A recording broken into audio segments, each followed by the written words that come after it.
ذواتا أفنان فبأي آلاء ربكما تكذبان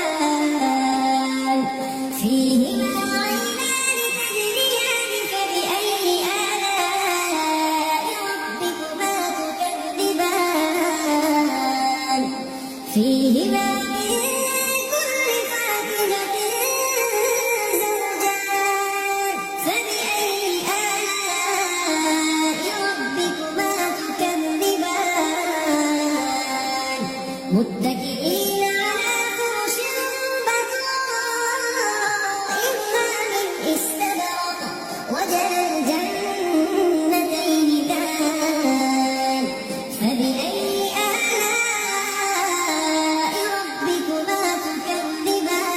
تكذبان فيهن قاصرات الطرف لم يطمثهن إنس قبلهم ولا جان فبأي آلاء ربكما تكذبان كأنهن الياقوت والمرجان فبأي آلاء ربكما تكذبان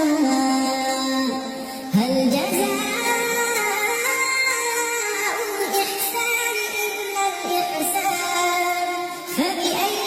آلاء ربكما تكذبان ومن